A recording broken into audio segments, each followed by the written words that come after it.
വിഴിഞ്ഞം തുറമുഖ നിർമ്മാണത്തിനായി കഴിഞ്ഞ UDF സർക്കാർ ഒപ്പിട്ട കരാറിനെ അടിമുടി വിമർശിച്ചുകൊണ്ട് CAG റിപ്പോർട്ട് പുറത്തു വന്നിരുന്നു. ഇത് അങ്ങേയറ്റം ഗൗരവതരമാണ് എന്ന് മുഖ്യമന്ത്രി നിയമസഭയിൽ തത്സമയം.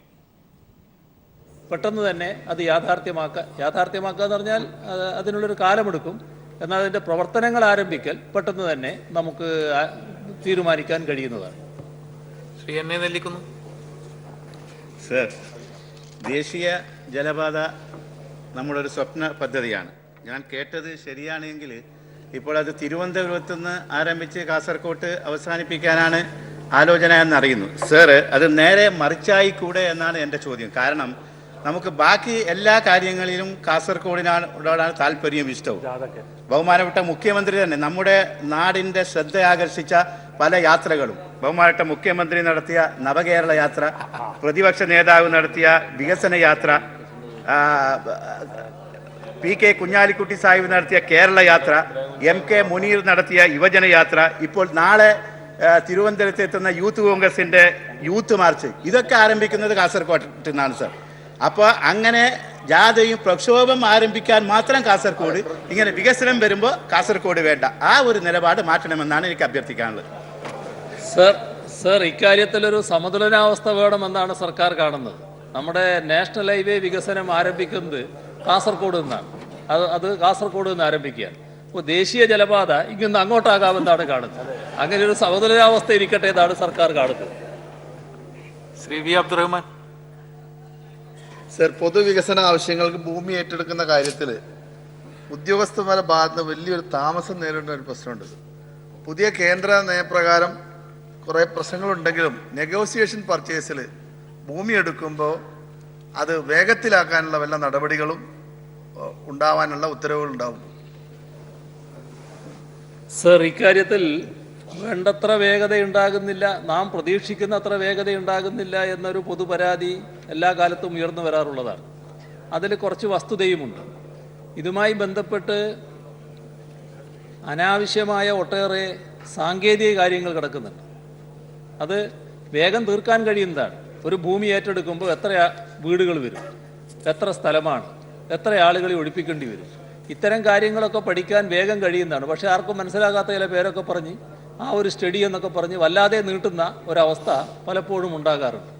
അങ്ങനെയാണ് ഈ ഏറ്റെടുക്കുന്നതിന് കാലതാമസം വരുന്നത്. അത് പൂർത്തിയാക്കി കൊടുത്താൽ മാത്രമേ അവർക്ക് കാര്യങ്ങൾ നടപ്പാക്കാൻ കഴിയൂ.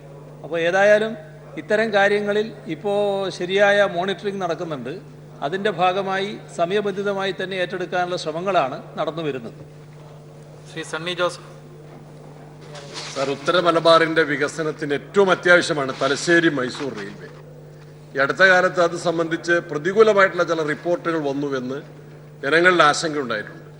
അതുകൊണ്ട് സംസ്ഥാന ഗവൺമെൻറ് കേന്ദ്ര ഗവൺമെൻറ്റുമായും കർണാടക സർക്കാരുമായിട്ട് ആലോചിച്ച് വേണമെങ്കിൽ ടണൽ സൗകര്യം കൂടി ഉപയോഗപ്പെടുത്തിക്കൊണ്ട്, വിമാനത്താവളത്തിൻ്റെ സാധ്യതകൾ കൂടി ഉപയോഗപ്പെടുത്തിക്കൊണ്ട് തലശ്ശേരി മൈസൂർ റെയിൽവേ യാഥാർത്ഥ്യമാക്കാനും, അതുപോലെ തന്നെ Thalassery Mysore Kannur Mysore national highway national highway ആക്കാനും അടിയന്തര നടപടികൾ കേരളത്തിൻ്റെ വികസന ലക്ഷ്യം വെച്ചുകൊണ്ട് സ്വീകരിക്കും.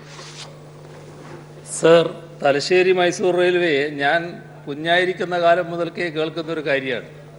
എല്ലാ കാലത്തും അതിന് തടസ്സം മാത്രമേ കേട്ടിട്ടുള്ളൂ. ഇപ്പോൾ തടസ്സമല്ല, അനുകൂലമായ നിലയാണ്. അതുകൊണ്ട് ആ ഒരു ആശങ്ക ഉണ്ടാകേണ്ടതായിട്ടില്ല. അനുകൂലമായ നില തന്നെയാണുള്ളത്. കർണാടകത്തിൽ നിന്നും അനുകൂലമായ പ്രതികരണം തന്നെയാണ് വന്നിട്ടുള്ളത്. അത് യാഥാർത്ഥ്യമാക്കാൻ കഴിയുമെന്ന് തന്നെയാണ് പ്രതീക്ഷിക്കുന്നത്. റോഡിൻ്റെ കാര്യം എന്താണെന്ന് നമുക്ക് പരിശോധിക്കാം. Shri GS Jayalan. Sir, Thiruvananthapuram Kannur high speed railway corridor അത് പ്രാവർത്തികമാക്കുമോ? അത് സാധ്യതാ പഠനം നടത്തി DPR തയ്യാറാക്കിയിട്ടുണ്ടോ? എത്ര കോടി രൂപ മുതൽ മുടക്കാണ് പ്രതീക്ഷിക്കുന്നത് എന്ന് പറയാമോ? ഇത് റോഡാ? തിരുവനന്തപുരം കണ്ണൂർ ഹൈസ്പീഡ് റെയിൽവേ, അതിനെ സംബന്ധിച്ചുള്ള പ്രവർത്തനം എന്തായെന്നുള്ളതാണ് സർ. സർ, ഹൈസ്പീഡ് റെയിൽവേ കോറിഡോറിനെ കുറിച്ചുള്ള ഒരു പ്രപ്പോസൽ ഉണ്ട് എന്നുള്ളത് വസ്തുതയാണ്. അതുമായി ബന്ധപ്പെട്ട് സർക്കാർ നടപടികളൊന്നും ഇപ്പോൾ ആരംഭിച്ചു കഴിഞ്ഞിട്ടില്ല. അത് പഠനത്തിലാണ്. ശ്രീ IB-യുടെ. സർ, അടിസ്ഥാന സൗകര്യ വികസനത്തിൽ നിർണായകമായ ഒരു പങ്ക് വഹിച്ചിട്ടുള്ള ഒരു പദ്ധതിയായി കൊച്ചി മെട്രോ റെയിൽ നമ്മുടെ രാജ്യത്തിന് അഭിമാനം പകരുന്ന തരത്തിൽ ഇന്ന് മാറിയിരിക്കുകയാണ്.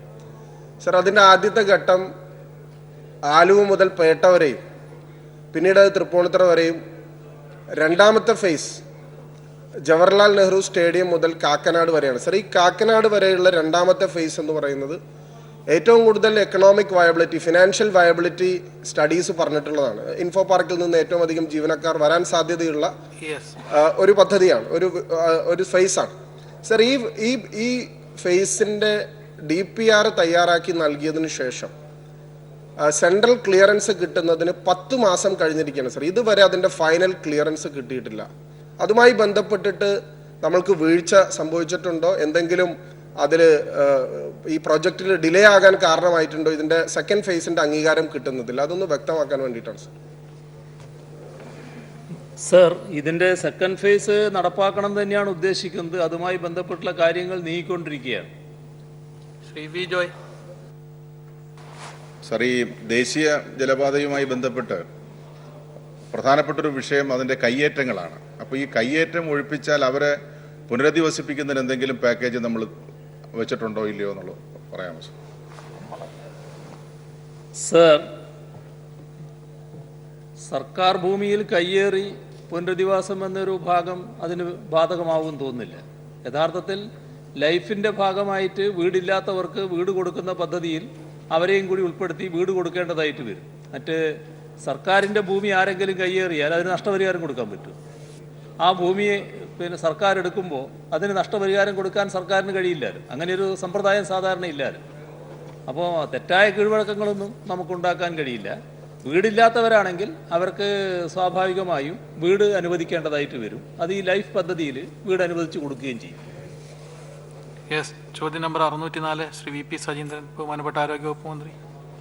സർ, ക്രിസ്ത്യൻ മാനേജ്മെന്റിന് കീഴിലുള്ള സ്വാശ്രയ മെഡിക്കൽ സ്ഥാപനങ്ങളിൽ 2017-18 വർഷങ്ങളിൽ ക്ലിനിക്കൽ, നോൺ ക്ലിനിക്കൽ കോഴ്സുകളിൽ താഴെ പറയുന്ന ഫീസ് നിരക്കാണ്